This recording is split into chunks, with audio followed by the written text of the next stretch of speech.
Hello student, स्वागत है आपका मेरे इस चैनल इंडियन क्रेजी स्टडी पर। तो आज हम स्टार्ट करते हैं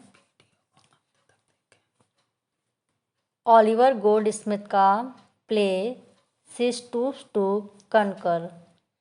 ये इनका बहुत ही फेमस प्ले है और ये कॉमेडी प्ले है। तो पहले राइटर के बारे में थोड़ा सा बता देते हैं।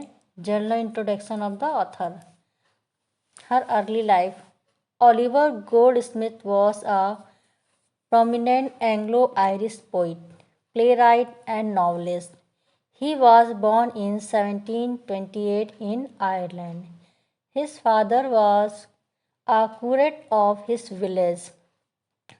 Goldsmith took his education from Trinity College, Dublin, and tried his hand in various jobs like law, medicine, flute artist etcetera. ये एक आयरिश राइटर थे, पोइट भी थे, प्ले राइट थे, नॉवलिस्ट यानी नॉवेल भी लिखे हैं। इनका जन्म आयरलैंड में हुआ था और इनके फादर थे वो एक पादरी थे गांव के। और इनकी जो शिक्षा है वो ट्रिनिटी कॉलेज में हुई है डबलिन में। और इन्होंने अपने हाथ कई प्रकार के जॉबों में अपने हाथ को मतलब अपनाया, प्रयत्न किया, जैसे कि लॉ है, कानून की पढ़ाई, मेडिसिन, डॉक्टरी का, फ्लूट और जो बांसुरी बजाते हैं उसके आर्टिस्ट, इस तरह के कई करियर उन्होंने अपने हाथ को आजमाया। तो ये है राइटर के बारे में इंफॉर्मेशन। इनका प्ले जो आज पढ़ाने जा रहे हैं, इस प्ले को पूरा अंत तक देखिएगा तब आपको स्टोरी क्लियर होगी और आपको इसके बारे में और इम्पोर्टेंट की फैक्ट्स हैं वो भी आपको बताते चलेंगे। Year of writing written in 1771. Year of publication published in 1773. इसका सबटाइटल है the mistakes of a night. वो उसका मेन टाइटल है। अगर सबटाइटल भी कभी पूछे तो इसका सबटाइटल है the mistakes of a night. Generally इसका प्रकार क्या है, किस टाइप की है ये, एंटी सेंटिमेंटल कॉमेडी और laughing comedy. Setting The major action of the play is set in an old-fashioned house in Hardcastle. यानी कि इसका जो सेटिंग की गई है पूरा एक घर में ही पूरी स्टोरी होती है। वो घर होता है, ओल्ड फैशन हाउस होता है। और किसका घर होता है, हार्ड कैसल का। Major theme country versus city, social and snobbery और generational conflict, mistaken identities.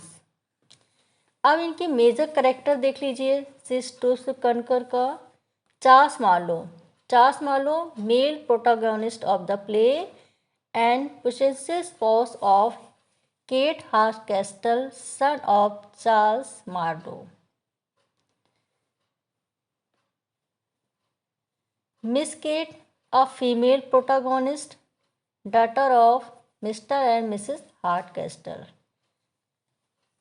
Mrs. Hardcastle कौन है, father of Miss Kate Hardcastle, step father of Tony Lumpkin. Tony Lumpkin के क्या स्टेप फादर हैं और मिस हार्डकैस्टल के ये फादर हैं।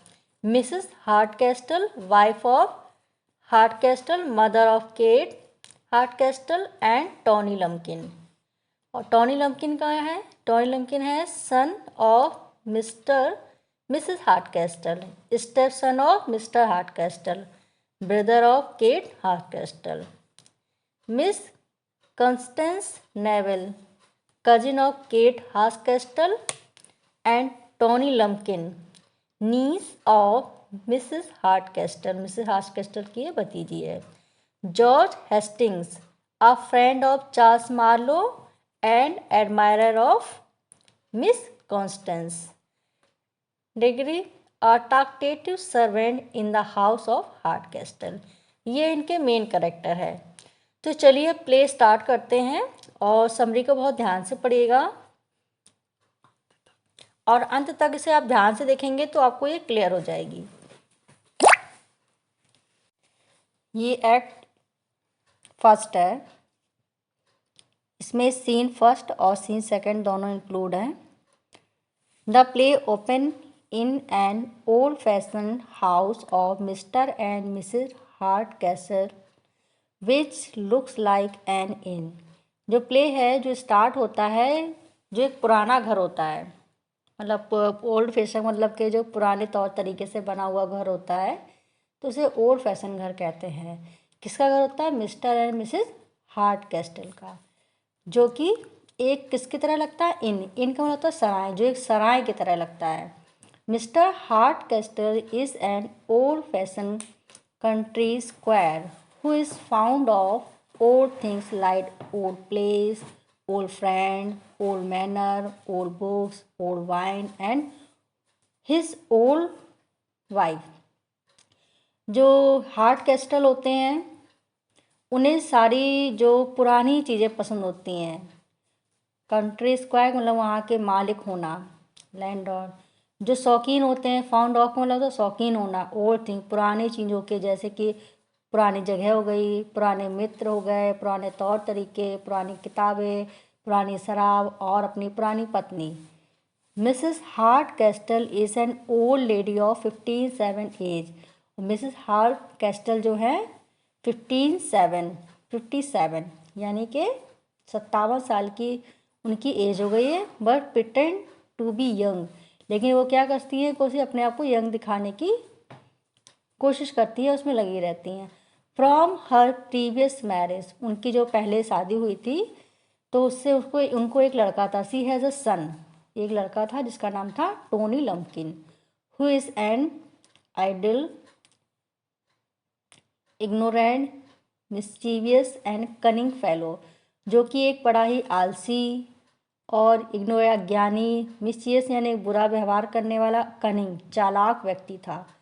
whom she pamper and spoil and whom Mr. Hardcastle dislike, जो कि उसकी पैम्पर मतलब उसकी माँ ने उसको इतना लाड प्यार किया कि उसको स्पॉइल बर्बाद कर दिया या उसे ख़राब कर दिया। उनके लाड प्यार की वजह से ही वो इतना बिगड़ गया, बिगड़ैल लड़का हो गया टोनी लम्किन, ठीक है, जिसको कि मिस्टर हार्डकैस्टल डिसलाइक पसंद नहीं करते थे, जो कि इसके स्टेप फादर थे। The Hardcastle also have a daughter name Kate Hardcastle, और हार्डकैस्टल की एक लड़की भी थी जिसका नाम था Kate Hardcastle, along with it an orphan young lady niece of Mrs Hardcastle, और उन लोगों के साथ में उस घर में एक यंग लड़की भी रहती थी, ठीक है, जो कि भतीजी थी मिसेस हार्डकैस्टल की, एंड कजिन ऑफ केट, और केट की क्या थी? चचेरी बहन थी। मिस, उसका नाम था Miss Constance, also live with them, जो कि उनके साथ रहती थी। And Kate has intimate with her, और जो वो केट थी और वो जो लड़की थी उनकी सिस्टर, तो उसके साथ दोनों के संबंध बहुत अच्छे थे। Mrs Hardcastle wants her niece to get married to her son so that she can possess her jewels. Mrs Hardcastle थी, वो चाहती थी कि जो उनकी भतीजी है वो उनके लड़के से शादी कर ले। क्यों शादी कर ले? क्योंकि उस लड़की के कुछ ज्वेलरी थी, कुछ गहने थे जो कि उनके पास रखे हुए थे और वे उस पर अपना अधिकार करना चाहती थी, इसलिए वो अपने लड़के की शादी अपनी भतीजे से करवाना चाहती, जिसका नाम था मिस कॉन्स्टेंस नेविल, पूरा नाम ये है। Mr Hardcastle tells his daughter about the arrival of Charles Marlow. Mr Hardcastle अपनी लड़की को बताते हैं कि आज चार्ल्स मार्लो नाम का एक व्यक्ति आने वाला है, अ सन ऑफ हिज फ्रेंड, जो कि उनके ओल्ड फ्रेंड है, यानी पुराने जो मित्र हैं उनका वो लड़का है। Sir Charles Marlow at their home, तो आज वो उनके घर आने वाला है। At Mr Hardcastle wants him to marry Kate, और जो मिस्टर हार्डकैस्टल थे वो चाहते थे कि जो उनकी लड़की केट है उसकी शादी किसके साथ हो जाए? चार्ल्स मार्लो के साथ। He tells Kate that Marlow is very handsome but extremely shy and reserve. उन्होंने अपनी लड़की को बताया केट को कि जो लड़का है मार्लो वो बहुत ही हैंडसम है, लेकिन थोड़ा सा वो शर्मीला है और रिजर्व रहता है।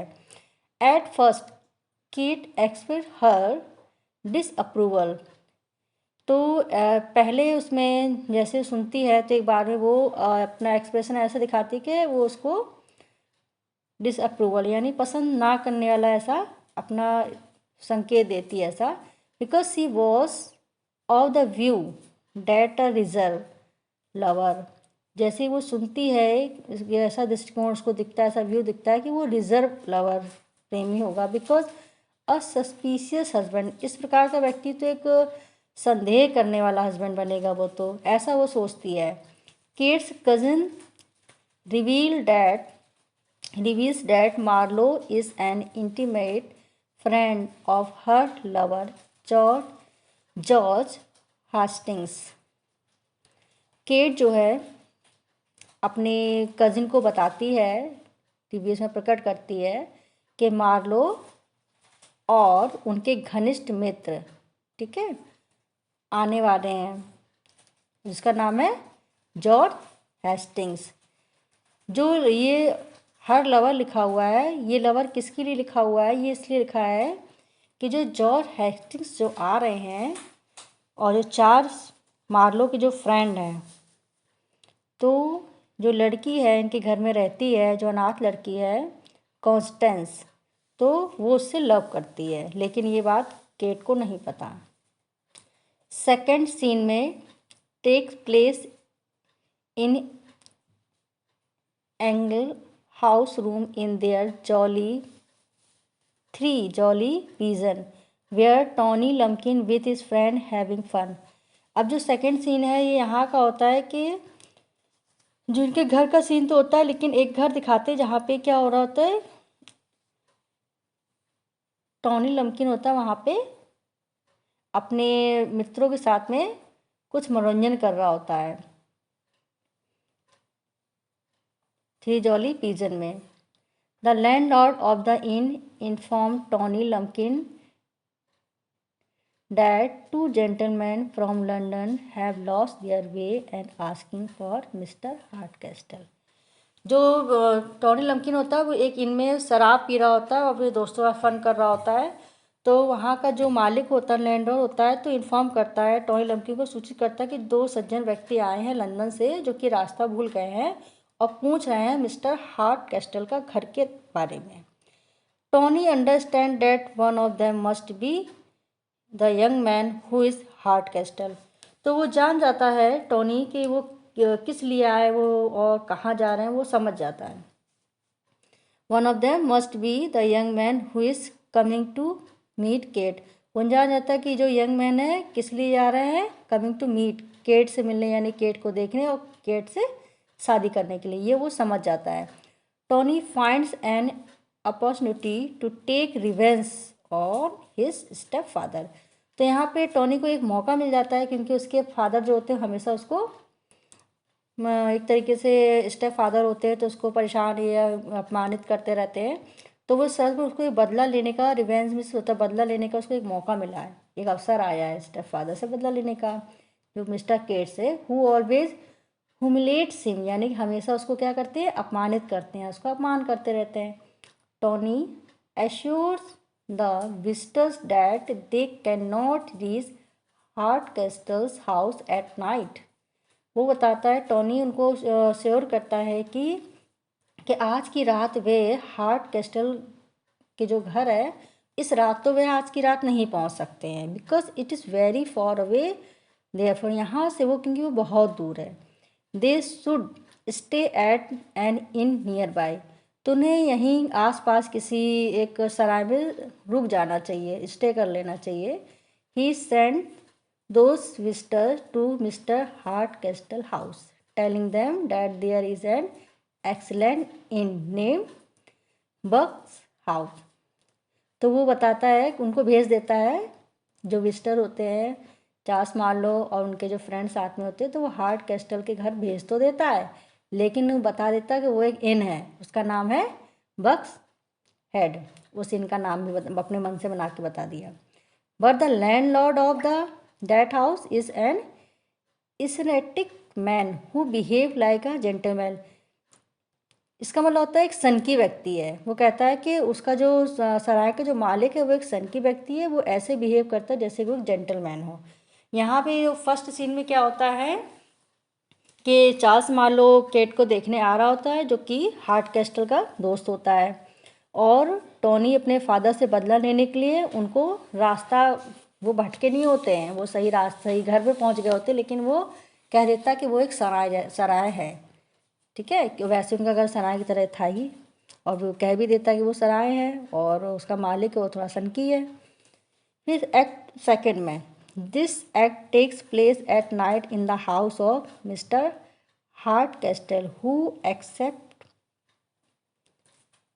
a visit from Marlowe and trains his servant, peasant by profession। अब ये जो है ये रात का समय है, house of Mr heart castle, mister heart castle का घर है। तो जो अपेक्षा करते हैं कि मिस्टर मार्लो हैं आ रहे होंगे अब उनके घर में, और वो अपने जो उनके नौकर होते हैं उनको ट्रेन कर रहे होते हैं। ठीक है, जो कि पीजे मतलब कि किसान होते हैं, जो कि उनका जो उनके नौकर होते हैं उनका जो व्यवसाय होता है वैसे वो किसान होते हैं। उनके घर में नौकर नौकर का काम कर रहे होते हैं और वास्तविकता में वो किसान है, बाय प्रोफेशन वो किसान है। तो उनको ट्रेन कर रहे होते हैं कि कैसे on how to talk and behave with guest, कैसे उनको बात करनी है, कैसे बिहेवियर रखना है, जो उनका मेहमान आने वाला है उसका कैसे करना है, कैसे रहना है।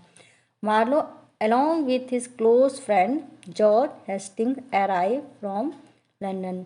मार्लो अपने जो उनका क्लोज फ्रेंड होता है जॉर्ज हेस्टिंग, उसके साथ कहाँ से आ रहे होते हैं, लंदन से।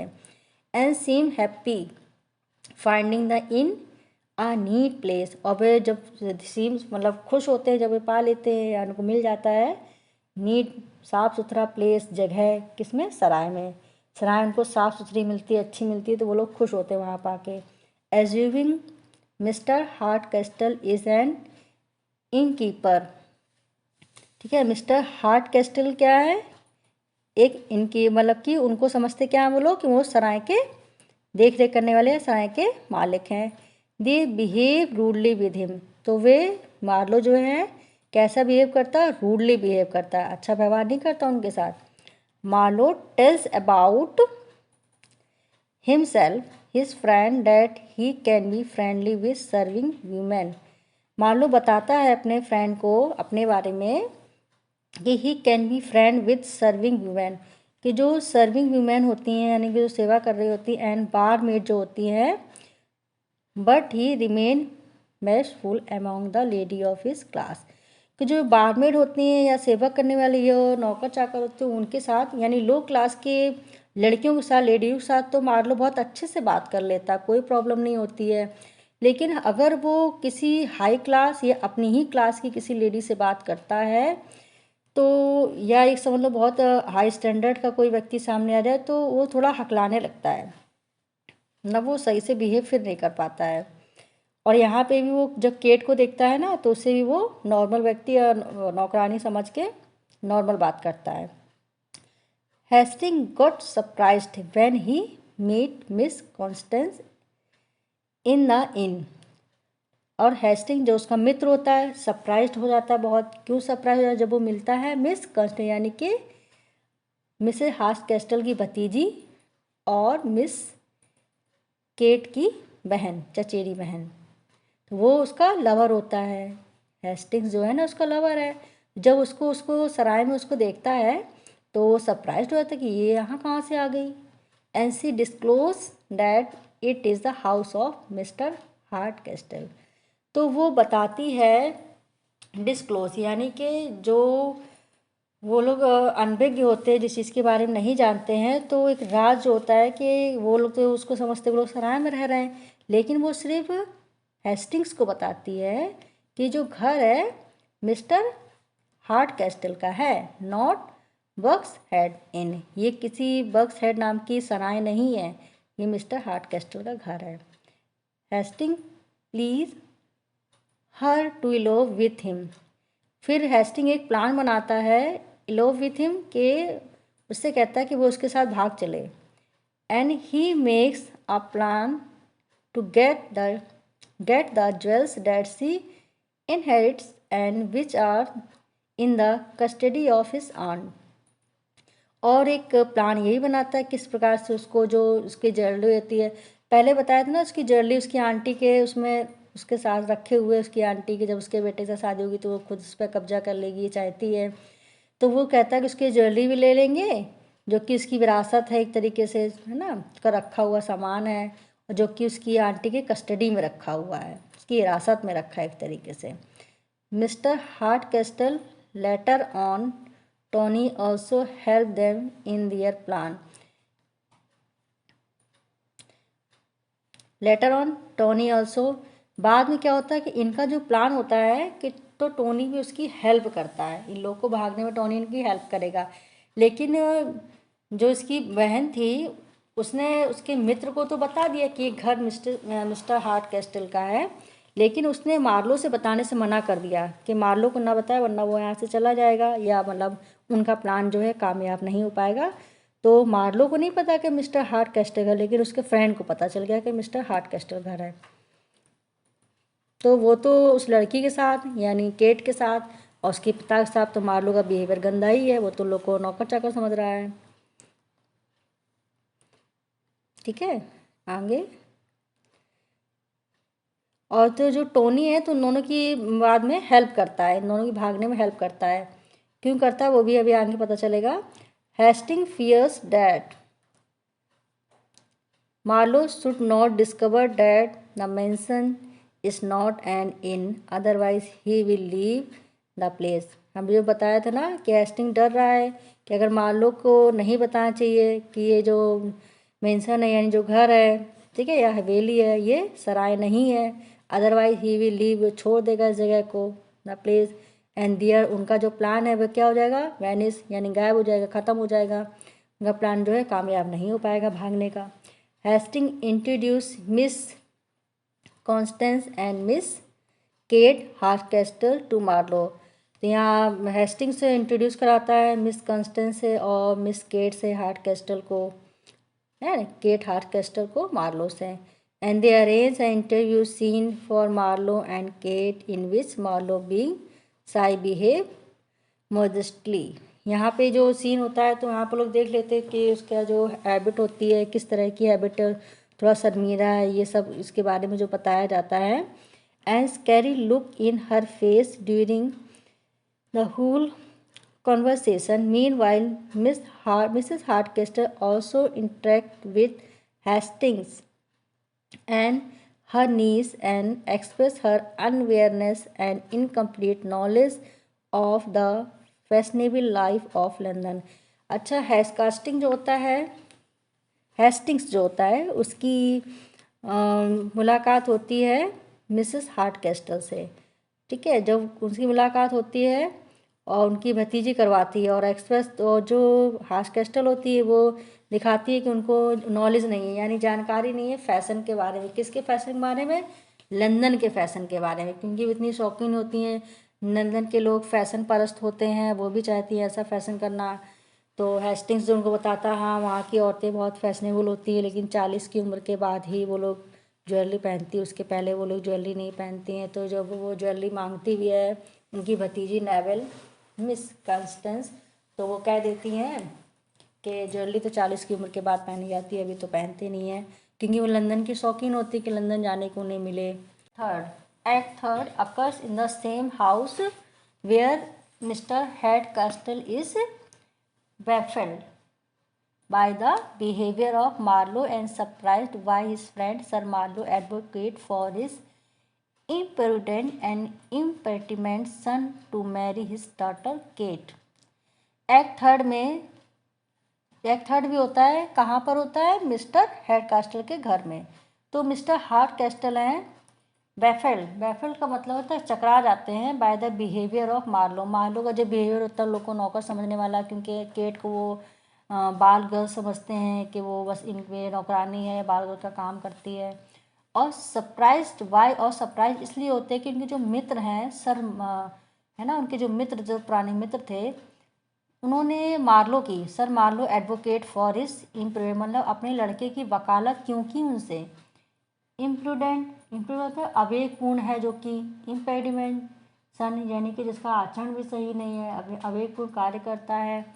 टू मैरी, और उनकी लड़की शादी करने के लिए उसकी वकालत क्यों की, क्योंकि लड़का हैंडसम है, अच्छा है, समझदार है, इस तरह से उसके बारे में बताया। लेकिन उनके हिसाब से तो वो अवेकपूर्ण है और उसे का बिहेवियर भी अच्छा नहीं है। बिहेवियर देखकर तो वो परेशानी है, किस तरह का बिहेवियर है।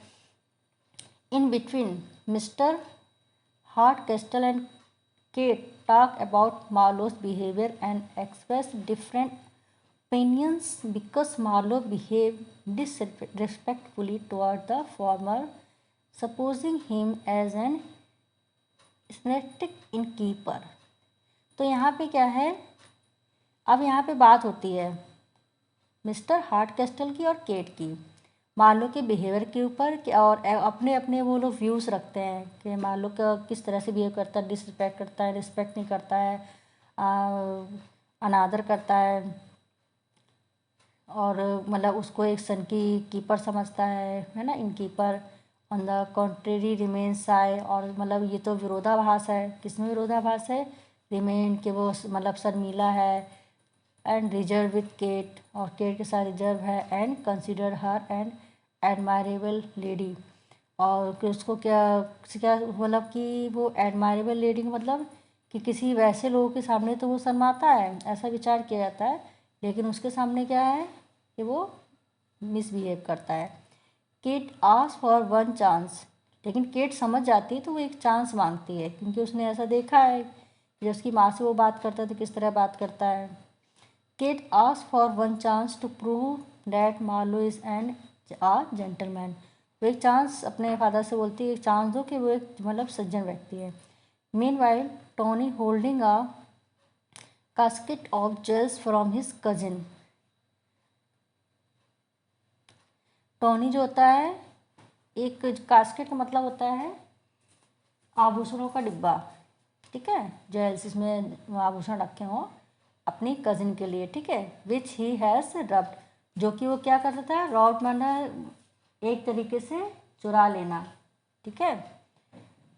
From the bureau of his mother, bureau में होता है कपड़ों की अलमारी, उसकी जो माँ की कपड़ों की अलमारी होती है तो वो अपना उससे निकाल लेता है, चुरा लेता है।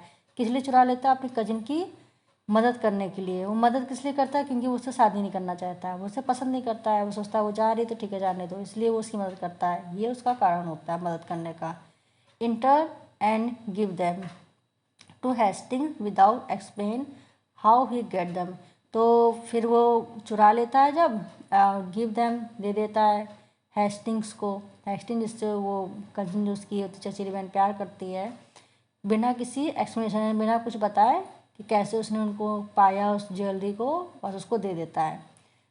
कॉन्स्टेंस यानी उसकी जो कजिन होती है, his cousin unaware of टोनीज trick, उसको टोनी के ट्रिक के बारे में पता नहीं होता कि क्या उसने किया या कैसे लाया, क्या उसके बारे में कुछ नहीं जानती है, ठीक है, ये उसको सच्चाई कुछ पता नहीं है।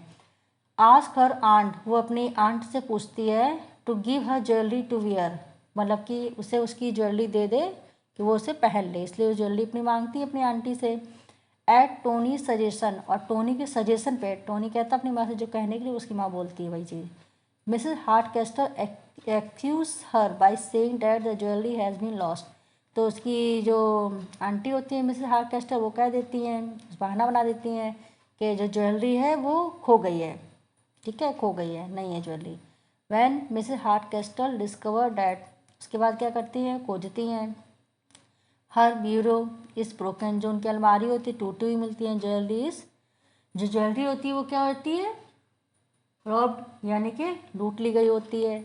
सिनफॉर्म टोनी, वो टोनी को इन्फॉर्म करती हैं Hardcastle, and he laugh and thinking that his mother is still pretending, वो सोचता है कि जो उसकी माँ है अगर वो बता देगा टोनी, और लेकिन वो हंसता है, सोचता है इस मदर इज स्टिल, अगर वो बताएगा तो उसको डांटेंगे, उसको तो सब पता ही रहता है, तो वो हंसता है, वो तो मज़े ले रहा होता है, क्योंकि उसका यही काम ही है परेशान करना। In further action of the play, Kate realized that Tony, her stepbrother, has tricked the visitor into believing her father's house to be an inn. फिर उसके जो आगे जो उसके कुछ क्रियाकलाप जब देखती है तो केट जो रियलाइज़ करती है कि जो उसका भाई है टॉनी, जिसका स्टेप ब्रदर है यानी सौतेला भाई है, उसी ने कोई ट्रिक लगाई है जो विजिटर्स है, जो लोग आए हैं यहाँ पर, तो वो लोग विश्वास करने लगे कि उसके जो पिता का घर है टू बी एन इन, जो एक सराय है, वो ऐसा मानने लगे कि उसके पिता के घर को लोग सराय समझ रहे हैं। अच्छा, जो केट थी वो शुरू से ही मार्लो को बहुत अच्छे से उसकी सेवा करना, उसका ध्यान रखना इसलिए कर रही थी, वो जानती थी इसको देखने के लिए आया है, तो हमेशा से वो उसके प्रति, वो भले उसके तरफ अच्छा बिहेव नहीं करता था लेकिन केट हमेशा अच्छा बिहेवियर रखती थी उसके प्रति, क्योंकि she falls in love with Marlow, क्योंकि वो उसे प्यार करने लगी थी। और इसका प्ले का जो नाम है ना, सी स्टॉप्स टू कनकर, तो स्टॉप्स मतलब वो प्यार के लिए झुकी, उसके लिए झुकी, ठीक है, इसलिए उसका झुकना, तो उसका प्ले का एक नाम ये होना भी इसका एक कारण है, ठीक है, क्योंकि उसके मार्लो से प्यार होता है। She stoops to conquer him, ठीक है, उसके लिए झुकना। Seeing Kate dressed in a simple gown, तो जो उसको देखता है केट को सिंपल गाउन में, सिंपल कपड़ों में, मार्लो बिलीव करता है, ऐसा विश्वास करता है सी इज बारमेड, बारमेड समझता है उसको, फ्लर्ट करता है उसके साथ, ठीक है, flirt with her. Hardcastle gaze at Marlow's imprudent behaviour, जो हार्ट केस्टर तो उसको घूरता है उसके ऐसे दंडित गंदे से व्यवहार की फॉर केट के लिए अपने, एंड कन्फर्म मार्लोस आइडेंटिटी, और वो कंफर्म करना चाहता है कि ये सच में मार्लो है भी कि नहीं, कोई और तो नहीं आ गया मेरे घर में। एज एन इल मैनेड फेलो, जो मतलब जिसका बिहेवियर इतना गंदा है, इसका तौर तरीका इतना बुरा है। Seeing Hardcastle's Marlow depart from there, और हार्ट कैस्टल जो देख ही रहा होता है, मार्लो वहाँ से फिर चला जाता है। अब है एक्ट फोर्थ। एक्ट फोर्थ में Hastings is inform by Miss Constance about the sudden arrival of sir Charles Marlow. Hasting जो है अब इन्फॉर्म करता है, इन्फॉर्म किया जाता है, यानी कि अब जो है उसको सूचित होता है, यानी उसको पता चलता है, किसके द्वारा पता चलता है, मिस कॉन्स्टेंस से, अचानक arrival of sir Charles Marlow, कि जो अब सर चार्ल्स मार्लो आने वाले young Marlow's father. Charles Marlow कौन है, यंग मार्लो जो देखने आया लड़का, उसके पिता, ठीक है, Marlow's father. There that very night, यानी अब वो उस रात वहाँ आने वाले हैं। और एक चीज़ और है, इस नाटक का नाम जो है ना, आ मिस्टेकन अ नाइट, ये इसलिए भी है क्योंकि उस रात में जो जी कन्फ्यूजन ये सब चीज़ें होती हैं, इसके लिए भी इसका नाम ये रखा गया, जो सेकंड नेम बताया था। They decide to elope, otherwise their plan will be reneged because sir Marlow recognise Hastings. फिर वे दोनों डिसाइड करते, वे दोनों कौन, मार्लो का फ्रेंड हेस्टिंग्स, ठीक है, और केट की बहन, वो दोनों वहाँ से भागने का निश्चय करते हैं, नहीं तो अदरवाइज़ क्या होगा, उनका प्लान वह है बेकार हो जाएगा, बर्बाद हो जाएगा, क्योंकि सर मार्लो उन्हें पहचान लेंगे। When miss Constance inquiry about the safety of jewel, फिर क्या होता है कि जो वो लड़की होती है, भतीजी जो होती है उनकी, मिसेस हार्ट कैस्टल की, इंक्वायरी करती है कि उसकी जो ज्वेलरी, क्योंकि ज्वेलरी तो लम्किन जो होता है, टोनी जो होता है, वो दे देता है हेस्टिंग्स को सुरक्षित कि तुम लोग ले लो ज्वेलरी और तुम लोग यहाँ से चले जाओ, भाग जाओ। तो लेकिन वो अपनी सुरक्षा के लिए अपनी ज्वेलरी उसको सुरक्षित रखी है कि नहीं रखी, ये जानने के लिए वो इंक्वायरी करती है, हेस्टिंग्स से पूछती है।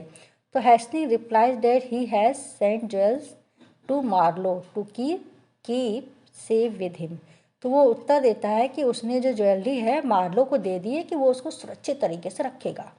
ही also tells Constance that Tony has promised to keep fresh horse available for their elopement, और वह उसको बताता है, ठीक है, कि टॉनी जो है उसने वादा किया है कि उसको अच्छे यानी बढ़िया तेज की फ्रेश जो तेज़ दौड़ने वाले अच्छे घोड़े उपलब्ध कराएगा देयर इलोपमेंट, यानी उनके भागने के लिए, ठीक है। Hastings goes to inquire Marlow about the jewel, अब जो हेस्टिंग्स है जब उससे वो पूछती है, कॉन्स्टेंस जब पूछती है ज्वेलरी के बारे में, तो फिर हेस्टिंग जाता है मार्लो के पास, क्योंकि उसने मार्लो को दे दी थी, तो जाता है कि मार्लो से चलो पूछते हैं कि ज्वेलरी के बारे में। तो वो जाता है उसके पास पूछने के लिए about the jewel he had sent for him, ठीक है, जो कि उसने उसको दे रखी थी। But he comes to know that Marlow has send a servant, तो उसको पता चलता है कि मार्लो ने जो है ये ज्वेलरी एक नौकर को दी to deliver those jewels into the hand of Mrs Hardcastle for keeping safe with her. तो मार्लो बताता है कि उसने एक नौकर के द्वारा वो ज्वेलरी जो है मिसेस हार्ट कैस्टल को दे दी कि उनके पास वो सेफ रहेगी, क्योंकि हम लोग तो सराय में रह रहे हैं। तो उसने ये सोचा सराय में रहे तो यहाँ सुरक्षित नहीं है, तो सराय की जो मालकिन है मिसेस हार्ट कैस्टल इसको दे देते हैं, तो ये तो ज्वेलरी ये सेफ रहेगी, इसलिए वो ज्वेलरी उसने वहाँ पहुँचा दी। अब तुमने देखा कि घूम फिर के जो ज्वेलरी थी मिसेस हार्ट कैस्टल के पास थी, तो वापस मिसेस हार्ट कैस्टल के पास ही पहुँच गई, ठीक है, क्योंकि टोनी ने उसको चुराया, टोनी ने दिया हेस्टिंग्स को, हेस्टिंग्स ने लिया दिया मार्लो को, मार्लो ने नौकर से जाकर के पहुंचा दिया मिसेस हेडकास्टल के पास, ठीक है। Not giving any reaction to Marlow, यानी कि फिर हेस्टिंग जब इतना सुना तो उसने कुछ भी रिएक्शन नहीं दिखाया अपना मार्लो को। फिर Hastings decide to leave the house without trail, फिर हेस्टिंग्स तो उसने फिर एक डिसीजन लिया कि वो इस घर को छोड़ देगा बिना ज्वेलरी के लिए। मीनवाइल उसी समय heart castle is found very upset with Marlowe and order him to leave his house. Heart castle था वेरी अपसेट हुआ, माने कि बहुत ज़्यादा उदास होना या परेशान होना, with Marlow and order him to leave his house, कि जो मार्लो है और वो भी ये कह रहा है इस घर को छोड़ने के लिए। क्यों? Marlow comes to know the truth of his mistakes and inquires Kate about the house in which he is staying, कि जिस वो इंक्वायरी करते हैं केट से इस घर के बारे में जहाँ वो ठहरे हैं। She disclose that she is a poor relation of his family, वो इसे बताती है, डिस्क्लोज करती है कि उसका जो संबंध है इस फैमिली से क्या है, पुराना, यानी गरीब है वो। This is a house of Mr heart castle, और जो कि हार्ट कैस्टल का घर है। Marlowe realized his mistake of thinking Kate is a barmaid, वो रियलाइज़ करता है अपनी गलती को और सोचता है कि वो केट को क्या समझता था, barmaid. And mister Hardcastle and innkeeper, innkeeper यानी कि सराय की देखरेख करने वाला मालिक।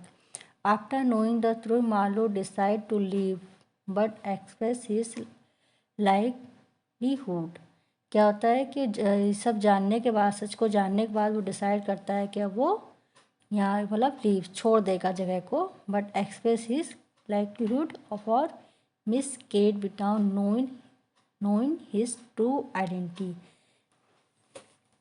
इसको जाने बगैर, उसकी जो उसको केट की पूरी सच्चाई पता नहीं होती, उसको जाने बगैर ही वो वहाँ को जगह को छोड़ने के लिए तैयार हो जाता है। He express remorse for not being able to marry, वो एक्सप्रेस करता है कि दिखाता है not being able to marry her, कि वह उससे शादी नहीं कर सकता। तो he was moved by her tenderness, जो कि मूव हो गया था, बदल गया था उसकी कोमलता के कारण, उसके अच्छे स्वभाव की वजह से उसका जो रूड बिहेवियर था वो बदल गया था, वो उसको बार भेंट समझ के फिर उससे वो भी प्यार करने लगा था।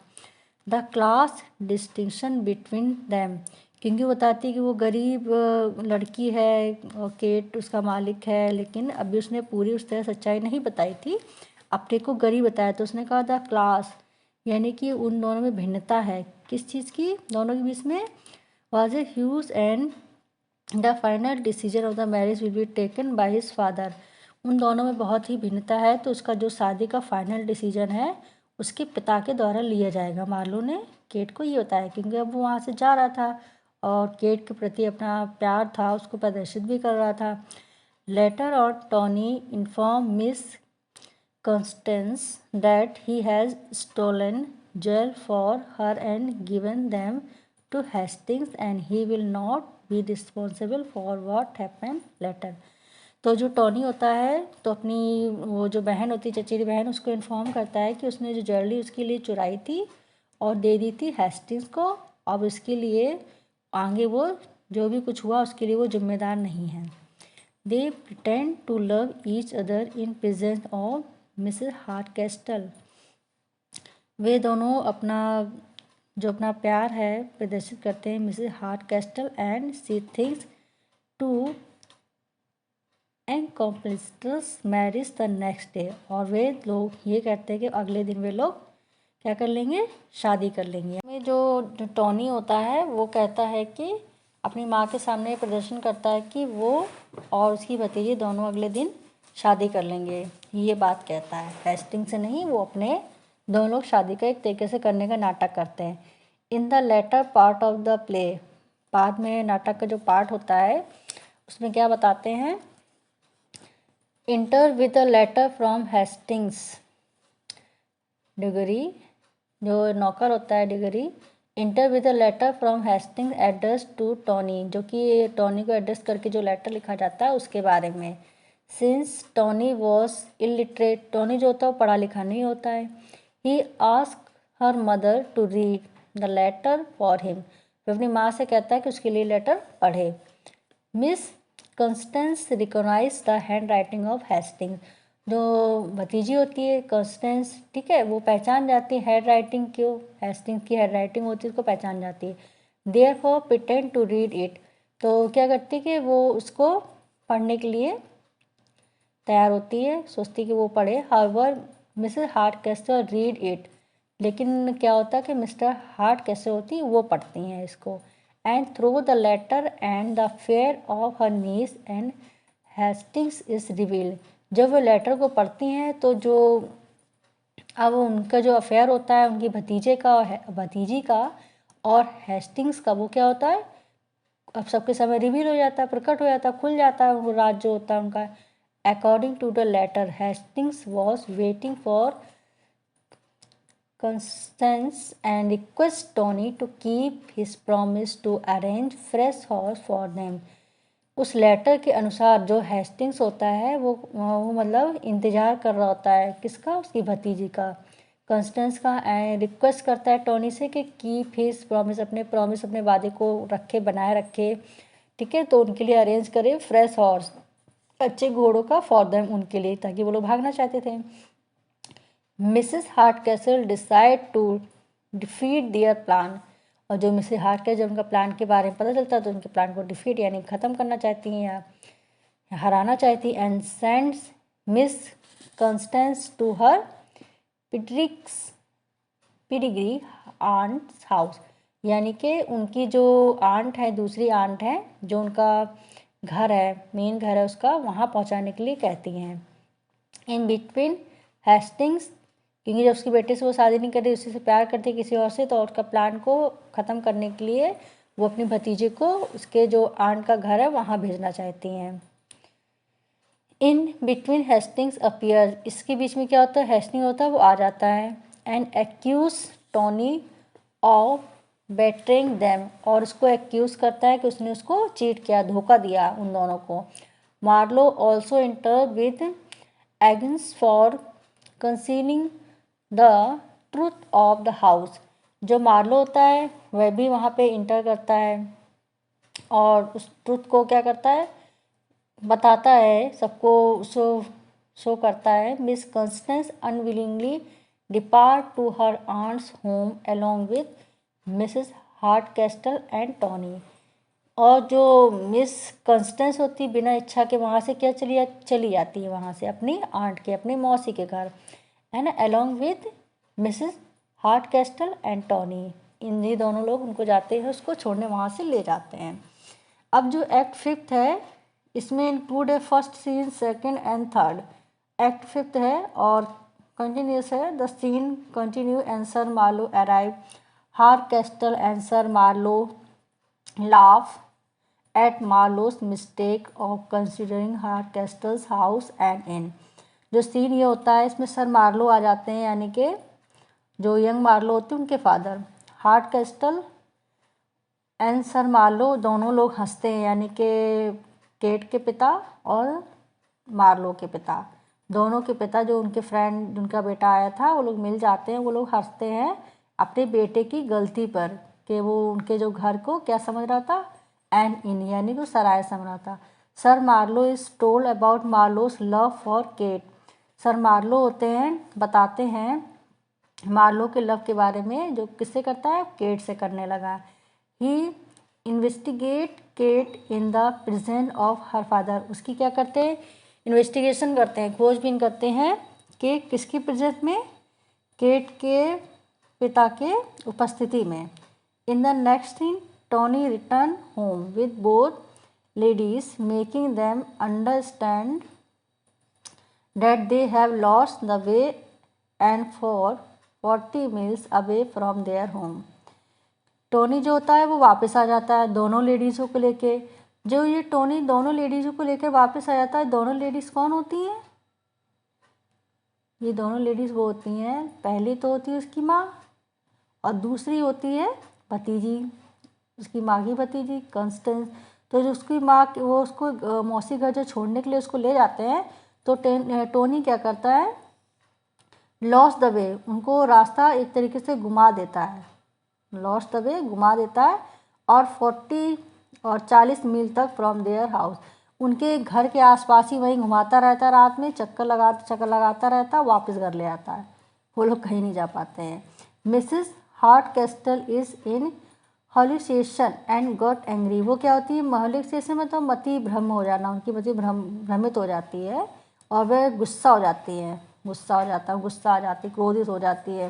When she realize herself at her home, जब ये रियलाइज़ करती है कि वह अपने ही घर में है तो उन्हें बहुत गुस्सा आती है। Kate to prove that Marlow loves her hide. Kate जो केट होती है वो प्रूव करती है कि मार्लो भी उससे मतलब प्यार करता है, किस तरह से। सब Marlow and Hardcastle secretly was their conversation which Marlowe passionately confessed his love for Kate। जो सर मार्लो और हार्डकेस्टल होते हैं गुप्त तरीके से या चुपचाप देखते हैं उन दोनों के बीच की बातचीत के जो मार्लो है कितने लगाव से, कितने उससे कन्फेस करता है, मानता है अपने प्रेम को या एक्सप्रेस करता है, केट को बताता है his love for Kate considering her barmaid, कि जब उसको समझता था बारमेड और उससे किस तरह से प्यार करता था। Sir Marlow and Hardcastle reveal their true identity of Kate. और सर मार्लो और हार्डकेस्टल अब क्या करते हैं, रिवील यानी प्रकट करते हैं देयर ट्रू आइडेंटिटी, अपनी सही पहचान को बताते हैं केट को।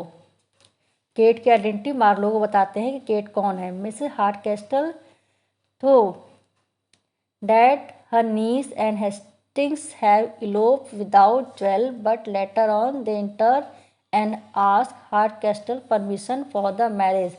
मिसेस हार्डकेस्टल ये मतलब कि सोचती है कि उसकी जो भतीजी है तो वो तो भाग गई है बिना ज्वेलरी के, लेकिन वो क्या होती है लेटर ऑन बाद में वे दोनों आ जाते हैं, इंटर करते हैं और पूछते हैं हार्डकेस्टल से उनकी परमिशन लेने के लिए अपनी शादी के लिए। It is revealed that Tony can refuse his knees for marriage. और जो यहाँ पे टोनी होता है कि रिवील प्रकट करता है कि और कि वो भतीजे से वो शादी नहीं करेगा, उसका रिफ्यूज़ कर देता है, उस बात को मना कर देता है, अपनी बात उससे जो उसकी माँ की भतीजी होती है उससे वो शादी नहीं करेगा। As he is of age which was hidden by Mrs Hardcastle in the hope to convince them to marry so she can get her niece inheritance, कि वो उसकी भतीजे शादी नहीं करेगा क्योंकि उनका एज का डिफरेंस जो उसकी माँ ने छिपा के रखा है, तो अब जो उसको पता चल गया इसलिए वो उससे अब शादी नहीं कर सकता है। और जो उसकी ज्वेलरी होती है, उसकी जो विरासत मिली होती है वो भी उसे वापस मिल जाती। तो जब टोनी रिफ्यूज़ टू मैरी मतलब उससे मना कर देता है कॉन्स्टेंस से शादी करने के लिए, Tony makes her marriage to, तो वो क्या कराता है, टोनी शादी करवा देता है हेस्टिंग्स के साथ, with whom she was in love, जिससे वो प्यार करती है। The play end happily forming two couples Marlow and Kate, Hasting and Constance. इस तरह से ये प्ले एंड होता है। लास्ट में सारी आइडेंटिटी है वो खुल जाती है। टोनी होता है वो शादी के लिए मना कर देता है कि वो शादी नहीं करेगा, और फिर उसकी जो भतीजी होती है उसकी माँ की, तो उसकी शादी हेस्टिंग के साथ, कॉन्स्टेंस और हेस्टिंग इन दोनों की शादी होती है। मार्लो को ही पता चल जाता है कि केट बार गर्ल नहीं है, उस घर के मालिक की लड़की है, तो मार्लो और केट की शादी होती है। तो दो कपल खुशी खुशी शादी इनकी हो जाती है, सारी चीज़ें सॉल्व हो जाती हैं। तो कहानी का द एंड होता है। आई होप तुमको कहानी समझ में आई होगी, आपको बहुत अच्छी भी लगी होगी। तो प्लीज़ इसके लिए इस चैनल को लाइक करिएगा, सब्सक्राइब करिएगा, शेयर करिएगा। प्लीज़ अगर समझ में आया हो तो उसमें कमेंट्स ज़रूर करिएगा कि आपने स्टोरी को पढ़ा है।